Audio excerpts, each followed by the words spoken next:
5, 4.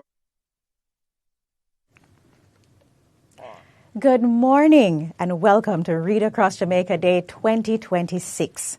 My name is Lisa Rowe and I'm happy to be your host for our live reading session this morning, brought to you by the Jamaica Information Service, the Voice of Jamaica.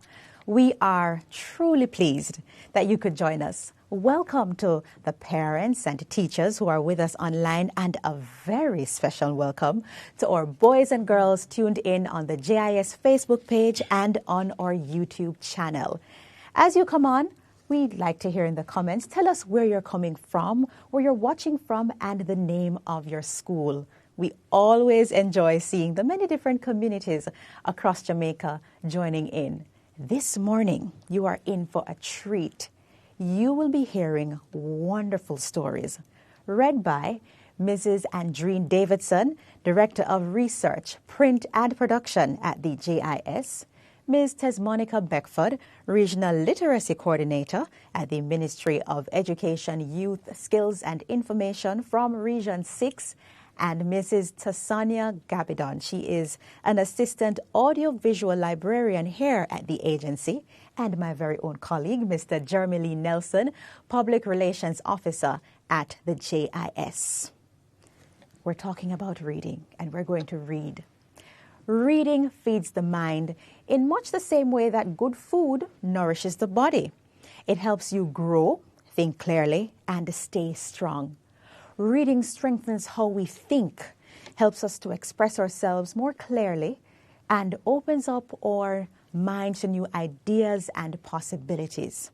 Guess what it also does for you? It builds confidence, encourages imagination, and gives us the tools to understand the world around us.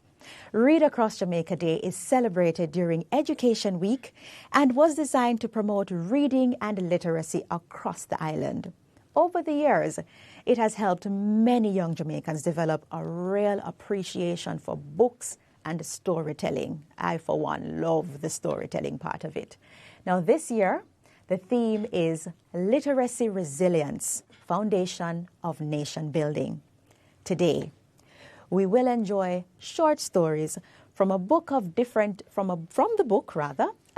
hurricane and other Jamaican stories, which showcases rich aspects of our culture, our communities, and everyday Jamaican life. So children, settle in, get comfortable, get cozy. Some of you may have a blanket, and enjoy as our readers bring the stories to life. We will now have our first reading done by Mrs. Andreen Davidson, a director here at the Jamaica Information Service, and she will read A Different Hurricane by Vinola Bailey Wasom. Let's read. Hello, everyone. A Different Hurricane by Vinola Bailey Wasom. Hurricane Gilbert was on its way. It was September 12, 1988. I was 8 years old, and Gilbert was going to be my first hurricane. My mother, brother, and I were busy all day securing the windows and the doors of our house. My mother occasionally would break down and cry because she was afraid. It was the first time that I saw my mother afraid of anything, and this made me uneasy. I thought Gilbert had to be a monster of a hurricane to make my mother so fearful. As my mother made her preparations, Mas Bertie scoffed at her. Mas Bertie was an elderly man and a war veteran who had experienced every hurricane from 1920 to present, and he was certain that Hurricane Gilbert was nothing to be worried about. I am not going to secure anything, he said. Hurricane Allen was a bigger storm than this, and I was walking up and down during that one. So I am just going to sit on my veranda and enjoy the breeze, he told my mother before grinning his teeth, which were scattered in his mouth like wild corn. The day began to get darker and darker, and my mother told us to take a shower while she went to secure other personal items. Meanwhile, Mas Bertie was outside telling stories to children and any other person who was willing to listen. He told stories about hurricanes, storms, and earthquakes that he had experienced both locally and overseas when he used to travel on the farm work program. The muscles he boasted about in his stories were sagging now, though, and the handsome face that the foreign girls loved had become wrinkled, for Mas Bertie was now well over 60 years old, but mentally he was as sharp as ever. Soon, the anxious voices of parents and grandparents began summoning their children inside. And not long afterwards, everything became hushed, and nature stood still, even though my heart thumped uncontrollably in my chest. And outside, Mas Bertie disturbed the quiet by chopping some bushes nearby, saying at the top of his voice that he was going to plant yams. But my mother poked her head through the window and shouted at him to go home, along with some other unmentionable words. And soon we began to hear the angry roar of the wind, and my mother hurried us under the table in our dining room like a brooding hen. Hurricane Gilbert sent the rain to announce his arrival, and the drops began to pelt the roof fast and hard. And soon enough, Hurricane Gilbert arrived, and it seemed like he wanted to rip the roof off of our house. He was blowing debris everywhere and pushing over the trees. Even the big, tall guinea tree in our yard could not stand up to the great Hurricane Gilbert. And my teeth would not stop chattering, while my brother trembled uncontrollably, even though to this day he swears that that is a lie. The window started to shake, and my mother started to pray aloud, trying to raise her voice above the wind and the rain. I started to cry, and the more I cried, the more my mother prayed, and the more the wind seemed to howl and howl. The onslaught lasted for what seemed like days. I must have been wearied from all the crying, because suddenly I felt myself being awakened by my mother. She told us that the eye of the hurricane had come and that the weather had calmed down a little. She said we had to run out to the neighbor's house with all our might because the water was coming into the house. It was the fastest I had ever run in my life, hand in hand with my brother, running from Hurricane Gilbert, which was getting ready to strike again. And during the calm, some men and older boys went up to the hill in our community to check on the elderly and bedridden people. As I watched them go, I never thought that Mas Bertie, who also lived on the hill, would need any help at all. He was our hero, and we believed that he could survive anything. But when the men returned from Mas Bertie's house, they had a very surprising story to tell. They said that almost all of his roof had been blown off by the heavy winds, and that he and his family were holed up in the master bedroom. There, Mas Bertie, his wife, their grandchildren, and the family cow, Bucky, were all hanging from a rope attached to the ceiling. Bucky the cow looked just as exhausted as everyone else in the family. And Mas Bertie became a changed man after Hurricane Gilbert. Now, he always makes sure that he is the first person to secure items and head to a shelter when there is news that a hurricane is coming. And if you ask him what he thinks about Hurricane Gilbert, all he will tell you is Gilbert was a different hurricane.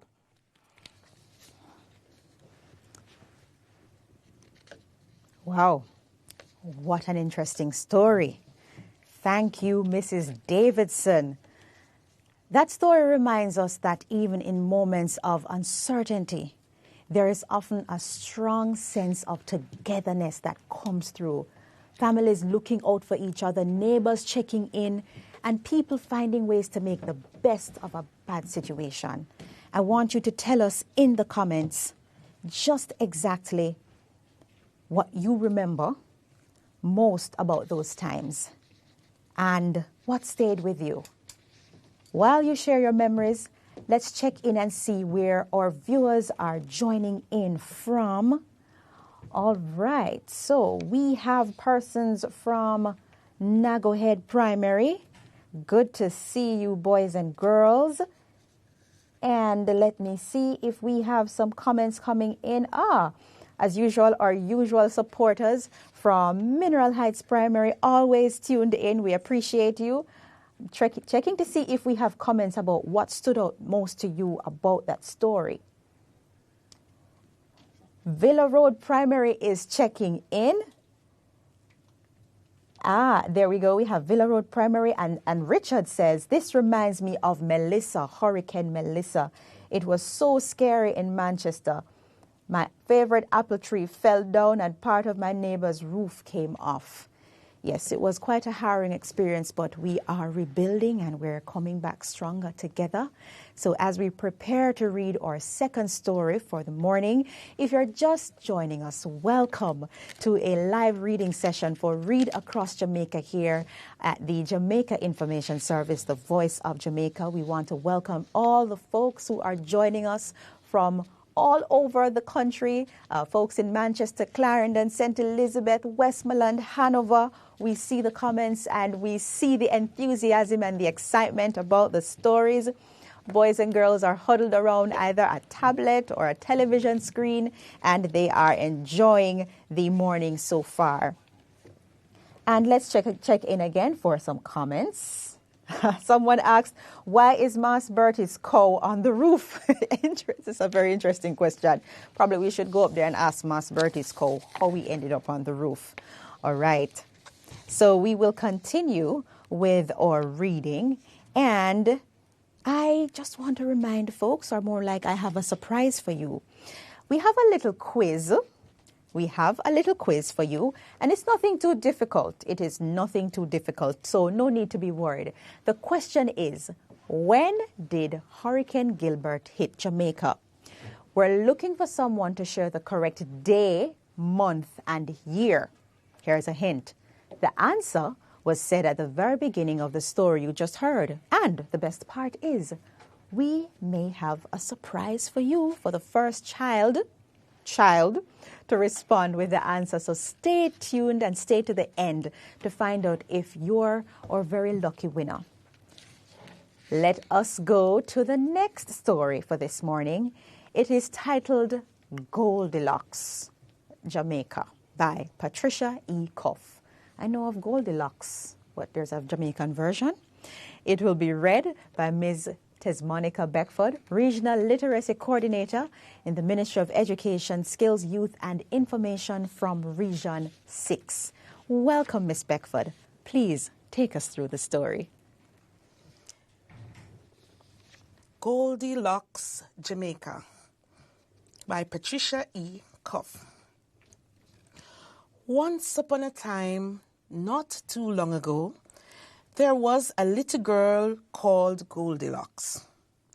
Goldie was not her real name, but she wore her hair in dreadlocks, and after the sun bleached her locks, they became golden brown, so everyone called her Goldilocks. Goldie had a very bad habit. She was always wandering away from home by herself. One day, she went off as usual, down the avenue, past the nice, neat houses, the church, and past the schoolyard into the bushes. It was a bit scary in the bushes, but she walked briskly along until she came to a pretty little house. She pushed open the door and went inside. There was no one at home. Goldie said, "Wow," as she looked around the house, her eyes opening wide. There were 3 chairs in the living room. She sat in the biggest chair, but it was so deep and soft that she felt like it was swallowing her up. She quickly jumped out and sat in the next chair. That one was hard and uncomfortable, So off she went to the next chair. This was just right.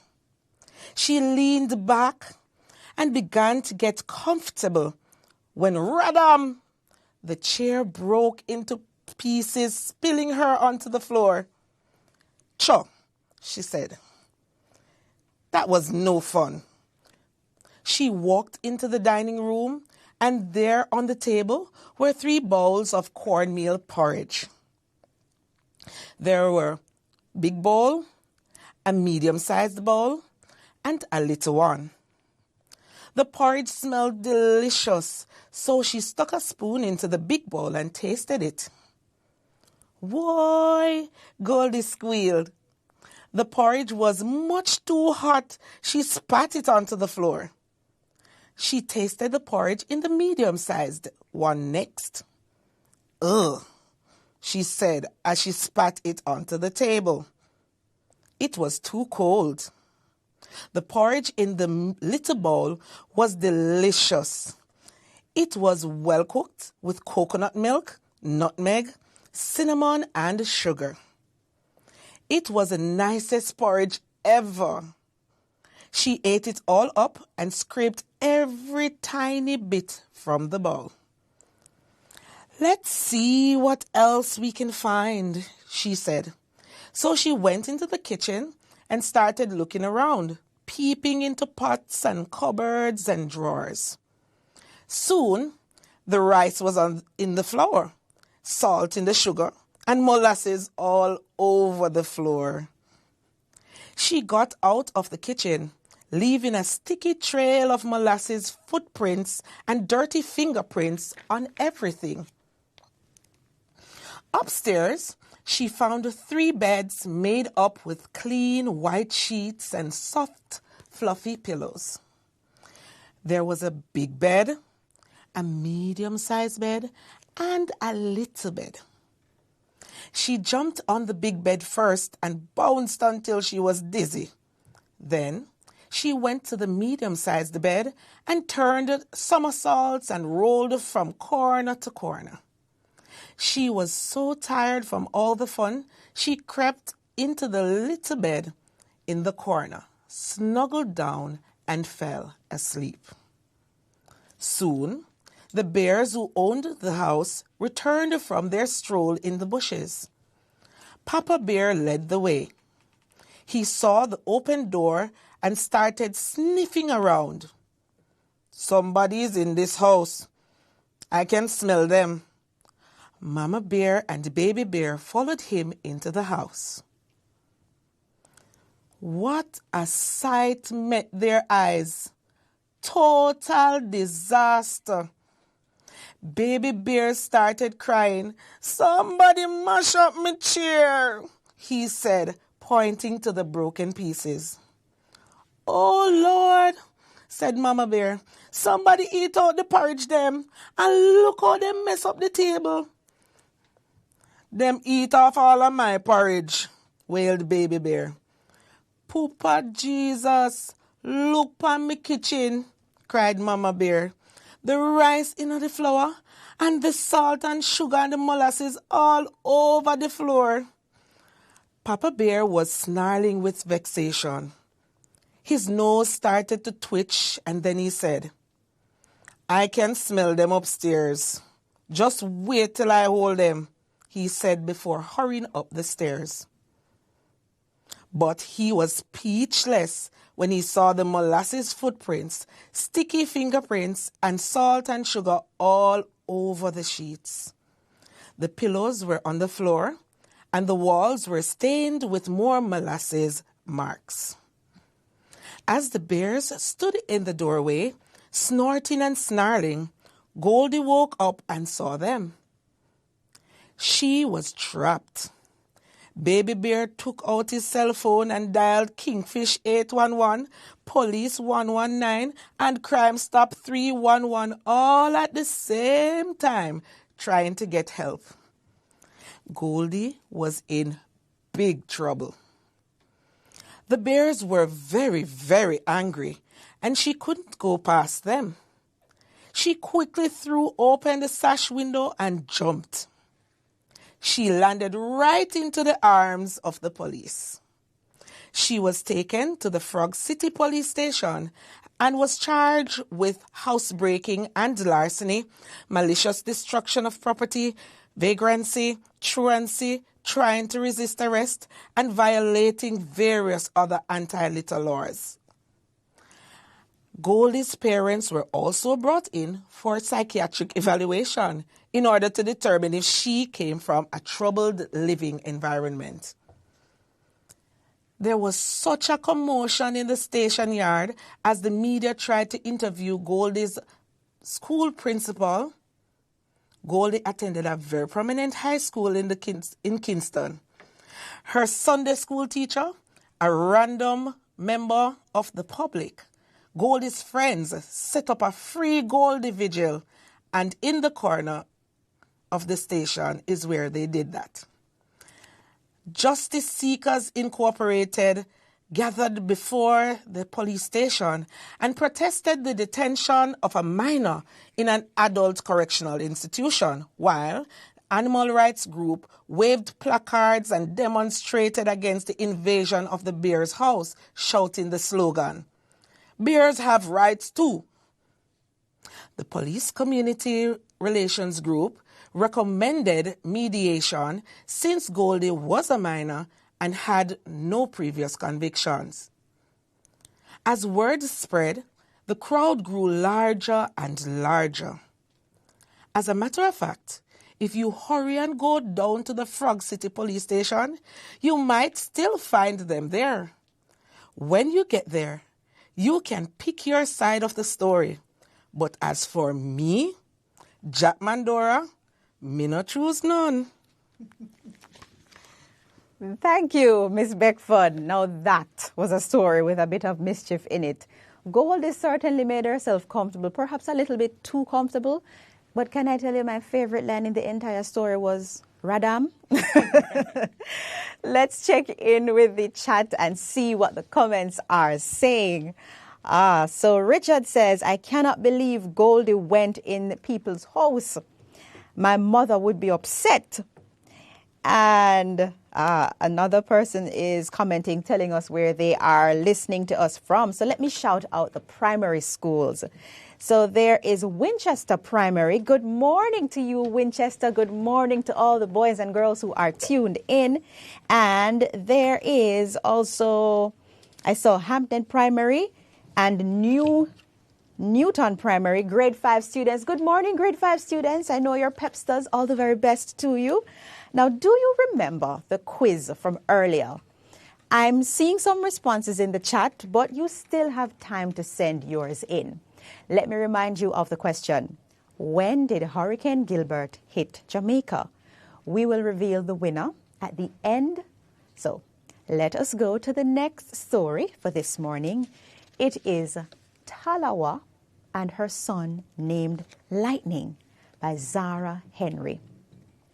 It will be read by Mrs. Tasanya Gabidon, who is the Assistant Audiovisual Librarian at the JIS. This title is getting me very excited. So, boys and girls, let's read. Talawa is the name of an old woman who lives in the middle of the Caribbean Sea with her brothers and sisters. Talawa is very popular around the world, but most people know her by another more popular name, Jamaica. Talawa is a very proud woman because she has produced a lot of children who have done great things all over the world. And these days, she's especially proud of her son, Lightning. When he was young, Lightning always wanted to play cricket, but his coach told him he didn't have the skills to be a good cricketer. This made Lightning a little sad, but not for long, because he soon realized that he could run very, very fast. In fact, Lightning's long legs soon became his main mode of transportation around his rural community. He was as tall as a cherry tree and as skinny as anyone could be without looking anorexic. People tried to tell him that his height and build would eventually slow him down, but Lightning refused to listen and continued practicing to run as fast as he could. Talawa's son practiced and trained hard every day, and soon Lightning was finishing first in every school race he ran. Seeing Lightning's talent, the school coach told him about a big championship racing event for boys and girls in Kingston and encouraged him to enter. He agreed and began training for the big event. When the day of the championship finally arrived, Lightning was more than ready, and in every race he ran at the championship, he always finished in first or second place. After that, people started to realize that Lightning could really run fast. Since he performed so well at that championship, his coach encouraged him to participate in other championships at home and abroad. Some of the championships involved some of Talawa's other children, as well as athletes from other countries. It was one of these championships that Lightning drew the world's attention. At 15 years old, he won a gold medal in the 200 meters race, becoming the youngest person to ever achieve that feat. And just in case people thought it was a fluke, he set a world record in that same event 1 year later. The years flew past, and Lightning started to think that the only time people ever remembered him was when he was running a race. He decided to change that. He told himself he would make sure the whole world always remembered his name. So he trained harder, got fitter, and soon he could run 3 times faster than usual. Whenever he wanted a little motivation, he remembered the gem his teacher taught him about the heights by great men reached and kept. And he remembered the words his mother told him, "If you want good son, your nose have to run." Well, Lightning's nose didn't just run, it bled, and he reached heights that many of Talawa's children only dreamed of reaching. He was chosen for the team that represented Talawa at the 2008 Olympics in Beijing, China. Lightning didn't quite get to reach the peak of his excitement before it was nearly quenched. As soon as he and his teammates arrived for the Olympics, people from various organizations wanted to test their blood for what they called performance-enhancing drugs. Lightning knew he had nothing to hide, so he told them they could do as many tests as they wanted, as long as it didn't make him too weak to run. And after the tests were finished, all the officials found in his blood were yam, dasheen, Irish potato, and cornmeal dumpling residue. So they declared him clean and allowed him to race. When the starter's gun fired to signal the beginning of the 100-meter race, Lightning must have thought it was a real gun because he took off as if somebody was chasing him, and although they tried their best, the other runners just could not catch him. After he dashed across the finish line and the scoreboard displayed the glorious 9.69, the whole stadium erupted. Lightning had set a new world record. The only thing the announcer could say was, "Lightning has struck at the Olympics." A few days later, at the same Olympics, Lightning easily won the 200 meters race and set another world record. No one could believe their eyes. The boy shone his golden colors and took home the gold. In fact, he took home 3 of them and broke 3 world records in the process. Yes, my dear friend, 3, because he and his 3 older brothers won the men's 4x100 meters relay in record time as well. Without delay, Lightning was declared the fastest man alive. One singer even said, "I'm faster than car and bike." The next year, Lightning went to the World Athletics Championships in Berlin, Germany, and electrified the place just like he did at the Olympics. Everybody was wondering if he could beat his rival, the legendary Dyson Hay, in the 100 meters race. Well, Lightning didn't just beat him, he destroyed him and broke his own 100 meters world record too. This time, he was clocked at 9.58 seconds. But Lightning didn't just stop there. He won the 200 meters as well and set another world record. He clocked in at 19.19 seconds. After that, people started saying he should stop competing against people and start competing against cars and horses. Yes, friend, all who hadn't heard about Talawa's Lightning before definitely knew about him after these events. Talawa has other children who competed and won in the Olympics and the World Championships too. The total number of medals Talawa's children brought home from the Olympics and the World Championships was 24. Talawa is a small woman, but her children are larger than life. Don't ask me how she does it. Some may get it, some may give it. Thank you, Mrs. Gabidon. That story sounds oddly familiar. Wouldn't you agree? Very familiar. Interesting. I like the name Dyson Hay. Does the story remind you of anyone that you know? Lightning, just giving you a hint. What do you think? And who is called the fastest man alive? I'm sure by now everyone gets who we're speaking about. So tell us in the comments and we'll share your responses. Now, guess what? You guys are following in Lightning's footstep because you were quick out the gate in giving me the answer for the question that we asked. And we have a winner. I'm going to announce the winner. A little bit later, I'll tell you the instructions as to how to go about claiming your prize. And I have to shout out some of the primary schools who joined us. So we have Jackson Primary and Infant, Longlook Primary and Infant, and we have Bybrook Primary. So good morning to all the boys and girls who are listening from the schools I mentioned. There's also Creighton Primary School. But can I ask a question? Longlook Primary, which parish are you tuning in from? I would really appreciate knowing that because I don't think I've ever heard that primary school's name before. Dunrobin Primary, Ferris Primary, also tuning in, and I'm seeing the answer for the question that we posed earlier. But before I give you the answer, I have one more story. So we have one more story for you this morning, and we will be joined by Mr. Jeremy Lee Nelson, Public Relations Officer here at the Jamaica Information Service. He will read the final story. It's called Talawa Pitney and the Board House. This is done by Zara Henry. Welcome, Mr. Nelson. Thank you so much, Lisa. Pleasure to be here. All right, so as Lisa said, this morning's story is called Talawa Pitney and the Board House by Zara Henry.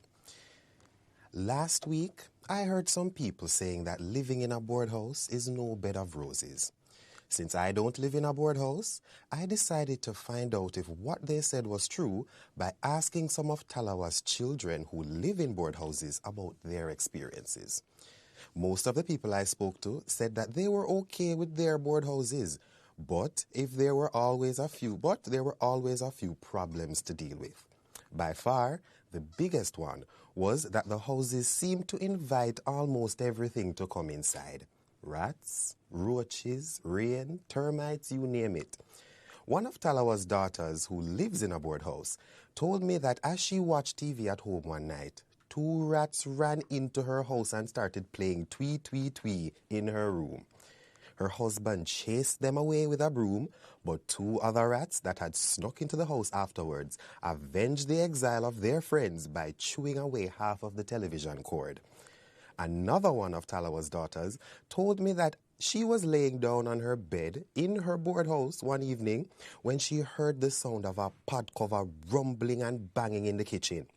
She went to investigate, thinking that it was one of her greedy children trying to steal some food before dinner. What she saw instead was a rat the size of a cat just about to dip its head into her lovely pot of curried chicken back. Furious, the woman threw a shoe at the culprit, but instead of running away, the rodent stood on its hind legs, raised the front ones, and then began bobbing from side to side as if he was ready to fight. It was Talawa's daughter who had to flee the scene. Another person told me that the holes in her board house are so big that she does not have to open her windows to get any sunlight. All she has to do is roll onto her back and watch the sun rise once the bed is facing the east. I never took the stories I heard seriously. I just thought that people were exaggerating to make their living situation seem worse than they really were. But after visiting recently with my friend Lorna, who lives in a board house, I had to change my mind. As I approached the house, I heard a big commotion coming from inside. When she came to the door, I asked her who she had just been wrestling with. She just smiled and said, "Oh, me? A TV me a watching at the bedroom. A the rat and roach them a fighting at the cupboard as usual." I took a deep breath to calm my nerves as I walked into the house. I comforted myself by thinking that this visit was going to be an adventure. And I really loved adventures. I didn't want to be impolite, so I ate the meal that she had prepared. And it was delicious. My friends all thought I was very brave to eat anything at her house that night. I told them that while I ate, I took comfort from the old time saying, "One no kill you, we fatten you." Lorna and I are good friends, so when she invited me to spend the weekend at her house, I did not hesitate. As fate would have it, it rained on the first night I was there. Me dear, it was the first in a long time that I had to work so hard at someone else's home. As the dark clouds gathered, Lorna and her children carried about half a dozen basins and several other small containers into the house.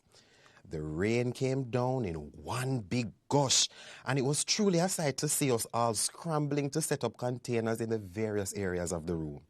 We placed pans on the dresser, bed, buffet or cabinet top, all over the floor, settee, stove top, fridge top, wardrobe, and on the dining room table, which was actually a dismantled sewing table. We also had to set newspaper sheets under the door, over the door jamb, and underneath the windows. But that wasn't all the work we had to do. The holes in the house let in so much water that we spent a good amount of time running back and forth to set and empty all the containers so that the house would not be flooded. This part of my visit with Lorna turned out to be more of an ordeal than an adventure. God was good to us though, because the rain stopped before night came, and I slept well that night. Lorna and I are still friends, but that was my last overnight visit while she lived in that board house. She and her family lived there for over 15 years, and in spite of a few bad experiences, they continued to grow from strength to strength. I guess my mother was right. One no kill you, we fatten you. Me dear, I will talk to you later. So me get it, so me get it. Wow. What an exciting story. What an ordeal indeed. What an ordeal. Imagine poor Lorna having to clean up all that water. But you know that expression, "One no kill you, we fatten you," we know it different in Clarendon. Oh, you know so it. my mom says, "One no fatten and a fatten forgotten." And it rhymes. And it I rhymes. love that. So, you know, Jamaicans, we know how to remix things. We have to shout out the other primary schools. We have quite a lot of schools coming in this morning.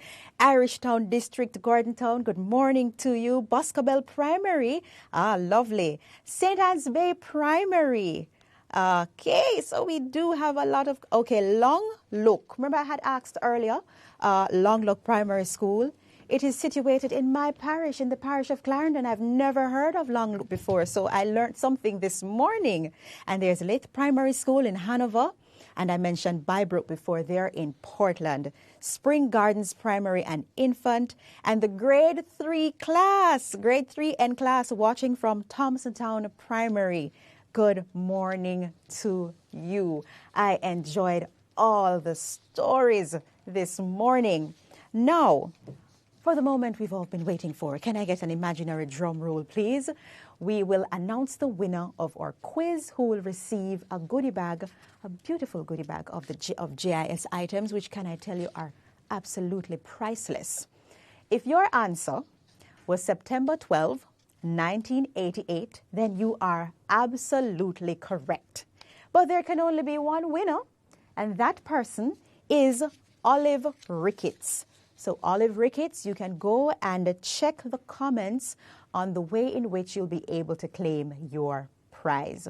Congratulations to our winner, Olive Ricketts. Ladies and gentlemen, boys and girls, thank you for taking the time to spend this morning with us as we shared these authentic Jamaican stories. thanks also to our readers and the planning and production team here at the JIS. When you hear this, you know we're coming to the end of our broadcast. And of course, we have to say thank you to the contributors from A Different Hurricane and Other Stories. You can continue to post your comments online so we can get your feedback. We always appreciate the feedback, and we are so happy to hear from you. Remember, today a reader, tomorrow a leader. Thank you for watching and enjoy the rest of Read Across Jamaica Day. Go and take up a book and read. It's all about Education Week. Keep on reading, boys and girls. It has been my absolute pleasure to take you through this morning's Read Across Jamaica Day. This is JIS, and I'm Lisa Rowe.